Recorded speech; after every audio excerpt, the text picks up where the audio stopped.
Bienvenidos. En este video voy a desarrollar la primera parte de la historia de las ideas políticas. Me voy a ocupar puntualmente de Grecia y de Roma. Voy a tratar de ser lo más breve y lo más concreta posible porque bueno, es un tema que me apasiona mucho, me suelo ir por las ramas y empiezo a agregar temas y bueno, se hace más extenso de lo que yo tengo el plan en un principio. En primer lugar, me gustaría destacar por qué es importante esta parte histórica en las materias como ciencia política o derecho político. Todos los conceptos con los que nosotros analizamos la realidad política hoy, la democracia como forma de gobierno, por qué la democracia es la mejor forma de gobierno, qué es un gobierno, qué funciones debe cumplir el Estado, qué son los partidos políticos, qué son las libertades, los derechos, una constitución, es decir, todas aquellas herramientas con las que nosotros hoy interpretamos la realidad política no son conceptos que surgieron ahora, sino que son conceptos que se vienen desarrollando desde la antigüedad.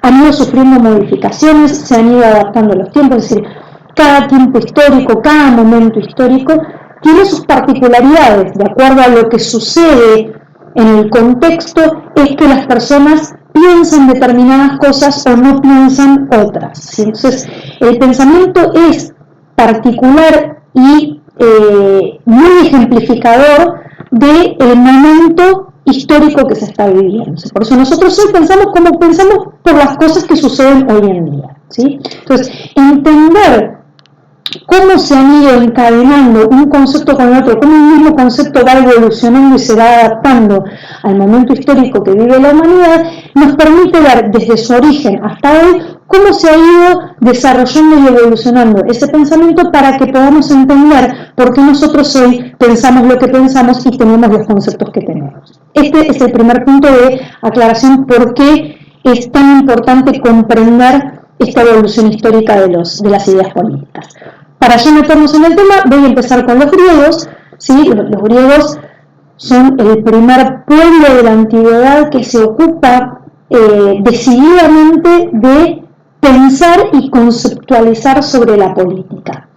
Los griegos eran, entre los pueblos que había en la antigüedad, los egipcios, los persas, los hititas, los hebreos, etc., eran un pueblo que había alcanzado un punto de civilización muy importante, eran un pueblo muy civilizado, tal vez en comparación con otros, más o menos, pero lo importante es que ellos tenían la convicción de ser un pueblo sumamente civilizado. O sea, ellos tenían la sensación de que ellos estaban por encima del resto de los pueblos que los rodeaban, de que su civilización y su cultura era más desarrollada y más culta que la de sus vecinos, y por lo tanto tenían muy marcada la diferencia entre los griegos y los bárbaros, que eran los que no eran griegos. Había como una diferencia muy marcada. Esta diferencia entre nosotros que pertenecemos a una cierta cultura, a un cierto pueblo, y los otros que son bárbaros, es algo que todavía seguimos viendo hoy en día. Lo hemos visto a lo largo de la historia. Muchos pueblos han tenido esta tendencia de diferenciarse de los demás, considerándose a sí mismos como superiores y al resto como prescindibles o como menospreciándolos. ¿Sí? Entonces, bueno, los griegos eran de este tipo de pueblos en los que se ubicaban por encima del resto de los pueblos que los rodeaban, muy orgullosos y muy orgullosos de su forma de cultura, de su forma de vida, de sus creencias y de sus ideas, porque bueno, de alguna manera es en Grecia donde nace la filosofía y toda esta vocación por el pensamiento y por la teoría política y por la sociedad. Bien, ¿cómo se organizaban los griegos? Los griegos estaban organizados en ciudades-estado, ¿sí? Cada ciudad era como si fuese un país en la actualidad. Dentro de lo que nosotros hoy conocemos como Grecia, el territorio del país actual de Grecia, había muchas ciudades dispersas y cada una de esas ciudades era como un país independiente. Las ciudades tenían relaciones entre ellas, de la misma manera que los países hoy tienen relación con otros países del mundo. Tenían una noción de pertenecer a una misma cultura, a una misma raza, a un mismo origen, que era Grecia, ¿sí? Porque ellos se llamaban a sí mismos griegos, pero Cada ciudad era absolutamente independiente y separada de las demás. Cada ciudad tenía su forma de gobierno, cada ciudad tenía su organización social, cada ciudad era absolutamente separada de las demás. Estas ciudades-estado se llamaban polis, ¿sí? Y estas polis, de las cuales las más conocidas seguramente son Esparta y Atenas, eran como los dos paradigmas de formas de organizarse. La más famosa de todas es Atenas, justamente porque fue donde se desarrolló la democracia. Es el primer lugar de la historia de la humanidad donde aparece como forma de gobierno la democracia. En esta polis, ¿qué es lo que a mí me gustaría destacar? El sentimiento de pertenencia y de unión que tenía el griego con su propia polis, el ateniense con Atenas, el espartano con Esparta, es un poco ese sentimiento de nacionalismo y ese sentimiento de patria que por ahí tenemos en la actualidad nosotros. Pero más allá de ese sentimiento, había como una razón un poquito más, esto por supuesto lo elaboran los filósofos, tal vez el hombre de a pie no tenía una clara concepción sobre esta cuestión o no podía verbalizarlo en palabras, pero tenía esta cuestión de la idea de que el ser humano solo puede desarrollarse plenamente como ser humano, como un ser diferente a los animales, por ejemplo, porque bueno, claramente ya la humanidad desde entonces tenía esta percepción de que el ser humano no es igual que los animales, sino que está por encima, porque tiene otras capacidades. Entonces, que el ser humano, al tener otras capacidades y otras potencialidades que desarrollar distintas de los animales, solo puede completar plenamente todas sus capacidades, sus habilidades, sus virtudes, solamente para hacerlo dentro de la ciudad. ¿Sí? O sea, la ciudad es el ámbito que le permite al ser humano ser humano y no simplemente un animal. Aristóteles va a decir que fuera de la polis solo pueden vivir los animales o las bestias o los dioses, ¿sí? Pero si una persona es un ser humano, con todo lo que eso implica, con lo que implica el pensamiento, con lo que implica la ciencia, con lo que implica la cultura, el arte, el comercio, todo lo que el hombre puede desarrollar, solamente puede hacerlo dentro de la organización política que representa la ciudad o el Estado, ¿sí? Porque recordemos que las ciudades eran pequeños estados. Solamente dentro de esa organización política, viviendo en sociedad, organizados, habiendo alguien que gobierna y alguien que es gobernado, habiendo leyes, habiendo orden, ¿sí? Solamente en ese ambiente el ser humano puede desarrollarse en plenitud y puede alcanzar todos los objetivos y todo lo que un ser humano puede alcanzar de acuerdo a sus potencialidades, ¿sí? O sea, fuera de la ciudad,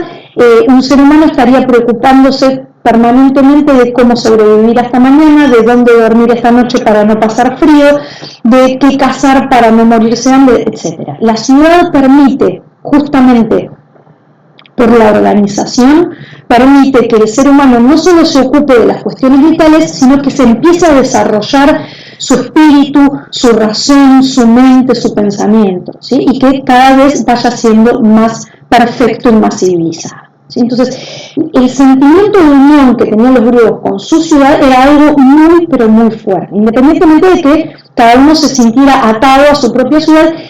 Esta idea de que fuera de la organización política de la ciudad no se podía vivir, por lo menos de forma humana, era una característica muy fuerte. Un poco analizando y puntualizando algunos temas importantes de los principales filósofos griegos, tenemos a Sócrates como el primero más destacado. Sócrates es un filósofo que va a referirse a la política y que va a poner justamente de manifiesto este vínculo tan estrecho y tan íntimo que tiene la persona, el hombre, con la ciudad. Cuando a él lo acusan y le hacen un juicio diciendo que pervertía a los jóvenes, enseñándole cosas diferentes a las tradiciones, inculcándole nuevos dioses, etcétera, etcétera, a él le hacen un juicio y lo encuentran culpable. En realidad hay muchas otras cuestiones por detrás, pero bueno, eso es más materia de filosofía que de política. lo condenan, lo encuentran culpable y lo condenan, y le dan la opción de o toma la cicuta y se suicida, o se exilia, es decir, lo mandan al destierro. Y para Sócrates es tan fuerte ese sentimiento de unión con Atenas, con la polis, con la forma de vida de la polis, que él considera que el exilio es peor que la muerte y prefiere suicidarse antes que vivir en el exilio, antes que vivir fuera de la organización política que representaba la ciudad. Entonces es de alguna manera el mejor ejemplo de el griego y la polis, ¿no? Lo que dice es el contrato que tiene cada persona con la polis, con la ciudad, es tan poderoso y tan grande, la ciudad ofrece tanto a cada uno de nosotros, que lo mínimo que nosotros podemos hacer es respetar sus leyes. Por lo tanto, cuando a él lo condenan en virtud de las leyes de Atenas, él entiende que su compromiso para devolverle a la ciudad todo lo que le ha permitido conseguir como ser humano es obedecer, y por lo tanto se suicida. Después tenemos a Platón, que es un poquito el que más desarrolla ciertas cuestiones, básicamente tratando de ser muy puntual. Platón habla de los dos mundos, habla de un mundo sensible, que es en el que vivimos nosotros, un mundo donde priman los sentidos, donde yo puedo ver y tocar las cosas, pero esas cosas que yo veo y que toco son imperfectas porque están hechas de materia, y la materia se corrompe, entonces por lo tanto no es la perfección eso que nosotros podemos ver y tocar, pero simultáneamente al mundo en el que nosotros vivimos hay otro mundo de las ideas, donde están las ideas de todas las cosas, como si fuesen los conceptos, no los objetos, sino la idea de ese concepto. Entonces esa idea es perfecta. Ahí está la mesa perfecta, el árbol perfecto, el perro perfecto, etc. Lo que nosotros tenemos en nuestro mundo son perros, tenemos mesas, tenemos árboles, pero son imperfectos porque están hechos de materia. Entonces, en ese mundo de las ideas vive la idea de justicia, ¿sí? No es la justicia real que se ve en el mundo sensible, sino la idea de justicia, la justicia perfecta. Entonces, para explicar qué es la justicia, Platón hace una analogía entre el cuerpo de un ser humano y la ciudad, ¿no? Dice que la ciudad es como un cuerpo grande. Entonces él dice, en el cuerpo de una persona nosotros podemos encontrar la razón, ¿sí? Que está ubicada, si se quiere, en el cerebro, en la mente, que es la que dirige todas las acciones de la persona. La virtud más importante que tiene la razón es la sabiduría, ¿sí? O sea, si la razón es sabia, va a proceder con prudencia, con sabiduría, y va a dirigir las acciones de esa persona muy bien. En segunda parte tenemos el espíritu, o la valentía, lo que se aloja en el corazón, que es justamente la fortaleza, ¿no? Ese ímpetu de ser valientes y de tirar para adelante y de mostrarnos valerosos y fuertes, ¿sí? Eso se ubica en el corazón. Y justamente la virtud más importante es la valentía, la fortaleza, etc.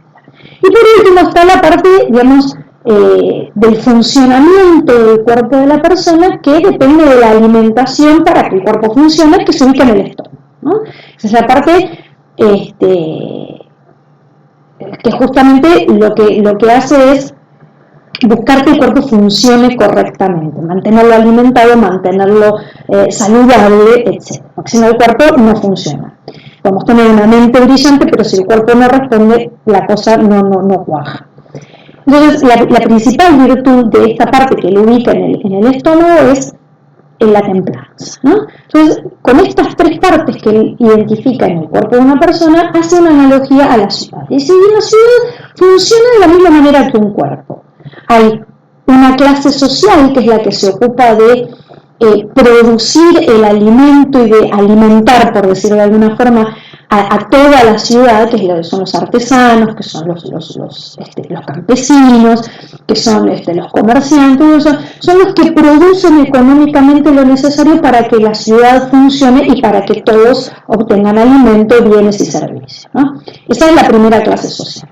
Luego hay otra clase social, que es la que protege a la ciudad, que es la que la defiende de invasiones externas, que es la que mantiene el orden, que es la que da la guerra cuando la ciudad está en peligro, ¿sí? Que es la que él une o compara analógicamente con el corazón, con la fortaleza, con la valentía, que son los guerreros, los militares, el ejército, etc.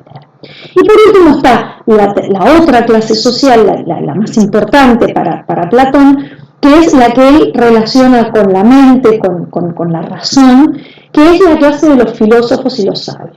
Los filósofos y los sabios son aquellos que han podido contemplar ese mundo de las ideas, han aprendido la realidad perfecta de las cosas y no las cosas materiales e imperfectas que nos rodean en nuestro mundo sensible, y que por lo tanto, digamos, son los que saben la verdad, son los que saben la posta, los que saben lo que es la justicia, lo que saben lo que es el bien, lo que saben cómo hay que dirigir las cosas, porque son los que realmente han aprendido la verdad con mayúsculas, ¿sí? Entonces, habiendo dividido la ciudad en estas tres clases sociales, los comerciantes o los artesanos que mantienen económicamente la ciudad, los guerreros y los filósofos, él propone en la República, que es su obra donde va a desarrollar todas estas ideas, que el gobierno ideal, la forma de gobierno ideal, es aquella en la que gobiernan justamente los más aptos, los más capaces, los que saben lo que debe hacerse y lo que está bien y lo que está mal, que son los filósofos, a lo cual él llama forma de gobierno república aristocrática. Recordemos siempre que aristócrata o aristocracia es el gobierno de los mejores. Aristos en griego es los mejores. Y cuando se habla de los mejores, nosotros solemos asociarlo con los nobles o con los ricos, pero en realidad cuando se habla de aristocracia en su término más original, es realmente elegir los mejores para que gobiernen, ¿sí? Luego se terminó asociando o terminó derivando que una persona sea mejor porque nace noble, porque tiene un título nobiliario, o porque es rico, o porque es aristócrata, ¿sí? Por eso se termina diciendo aristocracia. Pero el sentido original de la palabra es que los aristócratas son aquellos seleccionados por ser los mejores. Y Platón entiende que en esta república aristocrática los mejores son los filósofos, son aquellos que saben cómo deben gobernar, qué es lo mejor para su pueblo, qué es lo que es justo, lo que es injusto. Entonces, si hay un conflicto, en lugar de recurrir a los jueces o de recurrir a la ley, son los mismos filósofos los que, sabiendo lo que es justo, verdaderamente justo, van a resolver con justicia y con dignidad todo conflicto que se pueda presentar, ¿sí? Entonces, esta es para él la clase o la forma de gobierno más perfecta que puede existir. Después reconoce que hay otras también, que no son tan perfectas como esta, ¿sí? Entonces dice, cuando la clase social trabajadora, es decir, los artesanos, los comerciantes, los campesinos, que son aquellos que tienen que dedicarse a alimentar o a sostener económicamente a la ciudad, se empiezan a enriquecer, ¿sí? y llegan al gobierno, se forma una oligarquía, que es cuando los ricos gobiernan dejando de lado a los pobres, dejando fuera a los pobres, sin importarle gobernar para ellos. Gobiernan solo para los ricos, ¿sí? Cuando esto se produce, para restituir un orden más justo, los guerreros, ¿sí?, que son la segunda clase social, salen a reprimir esta oligarquía, salen a reprimir a los ricos para que no gobiernen entre ellos, dejando de lado a los demás, y una vez que los guerreros dominan a los ricos, se instalan ellos en el gobierno y se quedan con las riquezas de la clase social más pudiente. Entonces acá se forma una timocracia, que es el gobierno de los militares o el gobierno de los guerreros. Ninguna de estas dos formas de gobierno claramente es positiva ni es recomendable, ¿sí? Por eso él, cuando hace la división en las tres formas de gobierno, en las tres clases sociales, dice, cada uno lo justo es que se ocupe de aquello para lo que es mejor.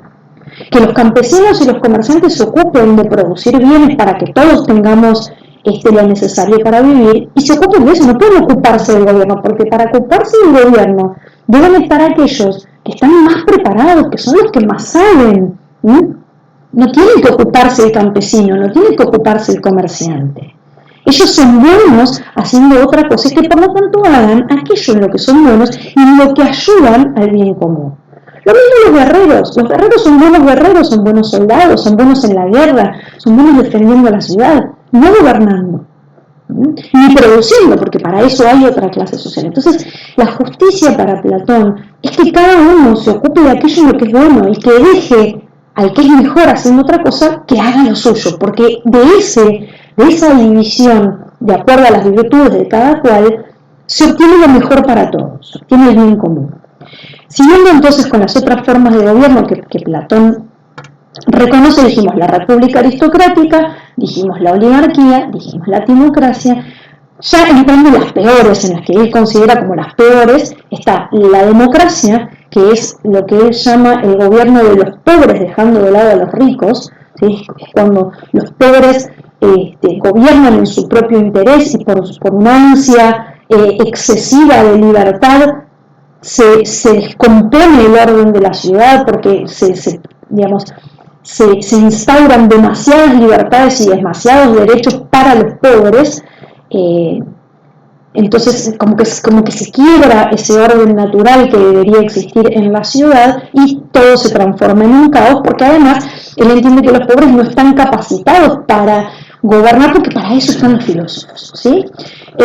Y como última forma de gobierno, y como la peor de todas, él propone a la tiranía, que es cuando aparece una figura fuerte, una figura dominante, que para poner orden en ese caos que es la democracia, viene, instaura su poder, se instala en el poder y gobierna en beneficio propio sin importarle nada de todo lo demás, sin importar si esa figura fuerte es un sabio o no es un sabio, o sea, es simplemente una figura que logra imponerse. Entonces es la tiranía. Estas son las 5 formas de gobierno que explica Platón y que de alguna manera se dan de manera cíclica, ¿no? O sea, como que se van corrompiendo y una va llevando a la otra. Como vemos, los principales, y ahora cuando voy a desarrollar también a Aristóteles, los principales filósofos griegos no tenían una tendencia muy democrática. A pesar de vivir en la Atenas democrática, no consideraban necesariamente que la democracia, o por lo menos tal como nosotros la consideramos ahora o la conocemos ahora, fuese la mejor forma de gobierno. En general los filósofos lo que sostenían era que se debía dejar gobernar al más apto, a quien fuera más capaz. No necesariamente el pueblo siempre estaba capacitado para saber lo que era mejor.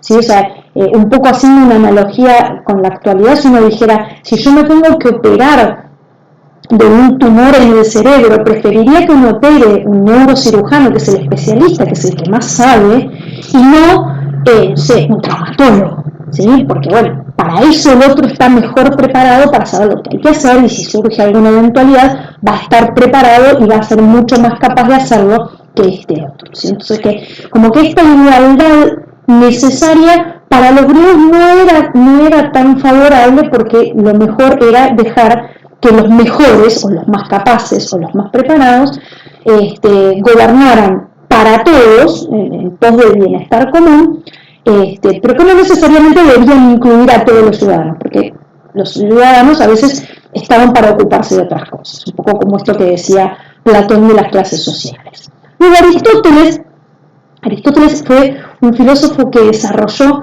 muchísimos aspectos de la ciencia, la lógica, las ciencias naturales, la ética, la filosofía, la metafísica, la política, había un poco de todo, sabía muchísimo de todo. Y una primera observación que él va a hacer, y con lo que va a dejar sentadas las bases de lo que va a ser la teoría clásica del instinto social del hombre, dice, bueno, yo observo a los animales y observo al hombre, me doy cuenta de que el hombre es diferente.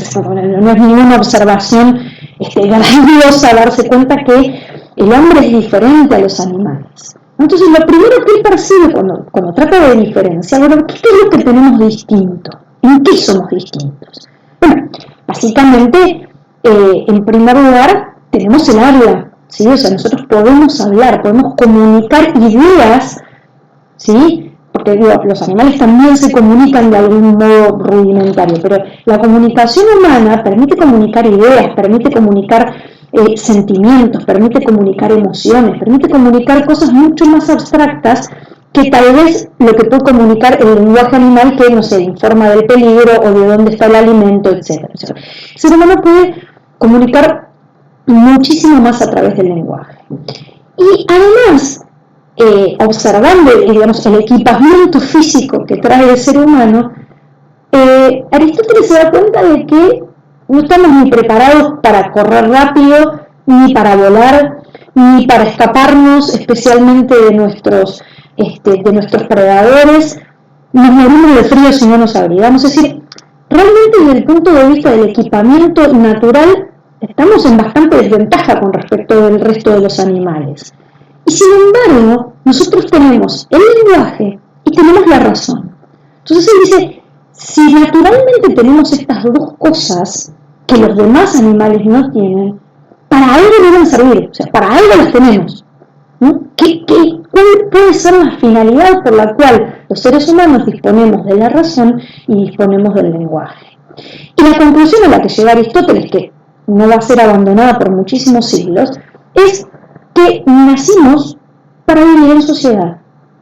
No podemos vivir solos, no nos arreglamos solos. Un bebé uno lo deja abandonado y automáticamente se muere. Necesita de los otros, ¿sí? De los otros seres humanos. Entonces, lo que dice es, naturalmente estamos diseñados para vivir en sociedad. Naturalmente somos animales sociales y somos animales políticos. ¿Por qué? ¿Por qué políticos? Porque además de juntarnos y vivir en comunidad, que sería ser animales sociales como los leones, como las abejas y como las hormigas, somos animales políticos, porque esa sociedad necesita una organización. Si los seres humanos simplemente conviven con otros seres humanos y no se organizan, no somos mejores que los leones ni somos mejores que las hormigas. Todo eso que nosotros tenemos extra, la razón, el lenguaje, la capacidad de conocer, la capacidad de hacer ciencia, de pensar y todo eso, lo podemos hacer en tanto y en cuanto nos organizamos. Porque si estamos todo el tiempo pensando dónde vamos a dormir para no morirnos de frío, qué nos vamos a poner encima para estar abrigados, qué vamos a comer, ocupamos todo nuestro tiempo y todas nuestras capacidades en la mera supervivencia. Pero nosotros somos mucho más que eso, ¿sí? Entonces, como somos mucho más que eso, desarrollar esa parte extra, ese plus que tenemos, solamente es posible si nos organizamos, ¿sí? Y esa organización es la organización política, aunque sea rudimentaria. Es, bueno, vos ocupate de tal cosa y lo mejor para todos es que este grupo haga tal cosa y que nosotros hagamos tal otra, y así se va desarrollando que unos organizan y otros obedecen, que unos mandan y otros obedecen, y ahí aparece el gobierno. Es decir, toda esta organización rudimentaria que podemos observar en las tribus es ya una organización política y es propia del ser humano. Y esto es lo que observa Aristóteles. O sea, Aristóteles siembra esta semilla de que el hombre es naturalmente sociable y que el único lugar donde puede desarrollarse plenamente es dentro del Estado, aunque sea rudimentario, aunque la organización sea muy primitiva, ¿sí? Entonces, esta idea la va a seguir desarrollando después Santo Tomás, y de alguna manera todavía sigue instalada la idea de que el hombre es naturalmente social. Las formas de gobierno que clasifica Aristóteles van a ser, él va a clasificar en formas puras, que son aquellas que persiguen el bien común, el bienestar para todos, y las formas impuras, que son aquellas en las cuales el gobernante o el grupo de gobierno gobierna en su propio beneficio. Y asimismo las va a clasificar en gobierno de unos, gobierno de pocos o gobierno de muchos. Entonces, el gobierno de uno en pos del bienestar común es la monarquía. El gobierno de uno en beneficio propio del gobernante es la tiranía. El gobierno de pocos en beneficio de todos es la aristocracia, que es cuando gobiernan los mejores, aquellos que están más capacitados y gobiernan a favor de todos. y el gobierno de pocos en favor de los propios pocos que gobiernan es la oligarquía. El gobierno de muchos, ¿sí?, en favor de todos y en beneficio de todos, es la democracia o la república. El gobierno de muchos en beneficio de esos muchos, o de los pobres, como llama Aristóteles, es la demagogia. ¿Sí? Esas son las formas de gobierno que durante muchísimos siglos también se usaron como categorías para clasificar las distintas formas de gobierno. Es decir, lo que va a proponer Aristóteles va a ser tan importante y tan interesante que no se va a abandonar por muchos siglos. Se van a ser las formas de reconocer la realidad y de categorizar la realidad durante muchísimos siglos. Lamentablemente después a los griegos les cae encima el gobierno, el imperio de la conquista de Alejandro Magno. Si Alejandro Magno era Macedonia, que es un país que queda un poquitito arriba de Grecia, que sale a conquistar territorios y el primer lugar que conquista es justamente las ciudades-estados de Grecia, que eran los vecinos. Entonces, acá lo que les ocurre a los griegos es que ellos, de ser tan orgullosos, de ser los mejores, de ser los más destacados, los más cultos, los más inteligentes, pasaban a ser, dentro del vasto territorio que abarcaba el imperio de Alejandro Magno, uno más en el montón. O sea, todo ese privilegio que ellos creían tener frente al resto de los pueblos de la antigüedad, pasaban a ser iguales, pasaban a ser un número, y esto era como que algo que no lo podían tolerar. Entonces, las nuevas escuelas filosóficas que aparecen en este periodo tratan de traducir en el pensamiento esta nueva realidad. ¿Sí? Por eso yo decía al principio que cada periodo, de acuerdo a lo que va pasando, va generando ideas que expresan esa realidad, ese contexto histórico. Entonces, acá van a aparecer las escuelas de los estoicos y de los epicúreos, básicamente de los estoicos, que es la más importante de las dos, que lo que van a introducir son conceptos que hoy en día son muy importantes para nosotros.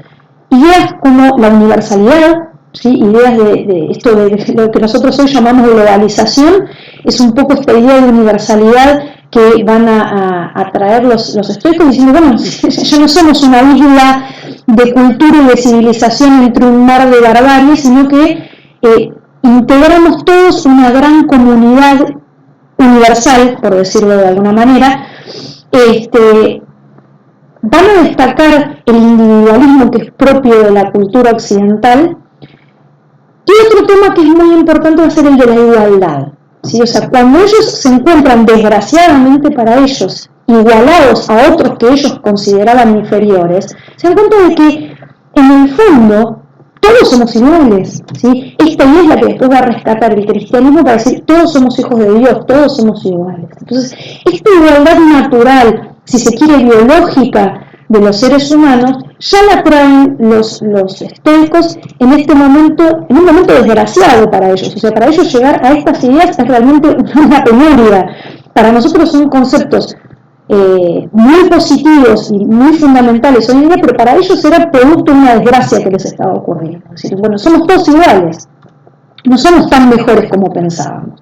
Pero ya queda ahí la idea de somos todos iguales, aunque sea algo básico. ¿Sí? Tal vez después hay algunos que son un poco mejores, otros no tanto, pero digamos, unos más fuertes, otros más débiles, pero esa concepción de que naturalmente, biológicamente, somos todos iguales. ¿Sí? Somos todos seres humanos y pertenecemos a una comunidad universal, ¿sí? Que es esta idea del imperio. El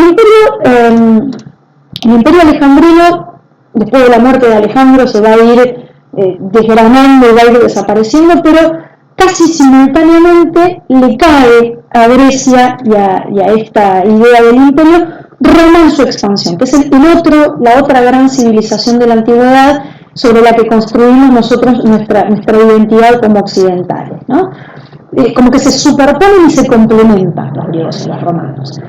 Los romanos comienzan su historia en el año 753 a.C., también como una ciudad-estado, tal cual como las polis griegas, siendo una pequeña ciudad gobernada por una monarquía que no era hereditaria, lo cual era muy curioso ya en aquellas épocas. Los romanos siempre tuvieron esta idea de que, aunque gobernara uno solo, aunque fuera el rey y gobernara hasta su muerte, la elección del gobernante siempre se tenía que hacer en función de sus capacidades y el rey designaba a su sucesor que no necesariamente era su hijo, o sea, él elegía a quien considerara más capaz para suceder. Entonces tiene el periodo de la monarquía, luego se reconvierten en una república en la que los ciudadanos van a elegir a los gobernantes, van a elegir una serie de magistrados que eran unos cuantos, ya en derecho romano, una serie de magistrados elegidos por el pueblo con una periodicidad en sus cargos que duraban un año, que bueno, por supuesto podían ser reelegidos, etc. Y en la que el pueblo participaba no solo eligiendo a los gobernantes, sino también votando leyes, ¿sí? Entonces es una república hecha y derecha. El periodo republicano, que abarca 400 años, encuentra a Roma en un principio, o sea, cuando comienza la república, todavía siendo una pequeña ciudad-estado, pero ya empieza su expansión territorial, primero por el territorio de lo que hoy es Italia, y después empieza a conquistar territorios por Europa, por Oriente Medio y por el norte de África. O sea, va a llegar a ser el imperio, cuando se transforme oficialmente en un imperio, va a ser el imperio más grande de la antigüedad y el más importante. Esta expansión territorial va a traer crisis y problemas dentro de la república que va a terminar diciendo, como dije recién, va a terminar convirtiéndose en un imperio, ¿sí? Con un emperador, con un poder centralizado, etcétera, etcétera. ¿Sí? Entonces, esta idea del imperio romano, que abarcaba prácticamente todo el mundo conocido y civilizado por entonces, va a generar esta idea de unidad, nuevamente de universalidad, de pertenecer todos a un mismo proyecto, de paz, porque dentro de lo que era el territorio del Imperio Romano va a haber paz, la guerra se hacía con los de afuera, va a aparecer el cristianismo, que primero va a ser perseguido, después va a ser instalado como religión oficial del imperio, es decir, esta forma de vida que crearon los romanos a través del imperio va a estar tan arraigada en la mente de los antiguos, de las personas que vivían en ese entonces, que cuando cae Roma, cuando cae el imperio romano de Occidente, la gente no encontraba explicación a su vida, no encontraba para dónde ir, ¿sí? Ahí, con la caída de Roma en el año 476 después de Cristo, termina la Edad Antigua y comienza la Edad Media. Y vamos a ver en la clase de la Edad Media que durante los 1000 años que abarca esta Edad Media, los europeos van a seguir buscándole la vuelta a ver cómo pueden volver a ser un imperio como había sido el romano, porque para ellos, dentro de su esquema mental, la única forma de vida en la que se podía prosperar y en la que se podía vivir tranquilo era lo que había sido el Imperio Romano. Pero el Imperio Romano ya había desaparecido y tratar de volver el tiempo atrás cuando las cosas ya han pasado no siempre funciona, ¿sí? Entonces vamos a ver, cuando lleguemos a la parte de la Edad Media, qué pasó con estos esfuerzos de los europeos por volver a unificar el Imperio Romano y cómo fracasaron y cómo no pudieron hacerlo, ¿sí? Entonces, con Grecia y con Roma vemos el nacimiento de las primeras ideas, de las primeras formas de gobierno, de las primeras clasificaciones y de algunos conceptos que, con algunas transformaciones y contextualizados en otros momentos históricos, todavía siguen existiendo en la actualidad y son los precursores de los conceptos que hoy usamos para interpretar nuestra realidad. Espero que les haya servido. Hasta la próxima. Nos vemos.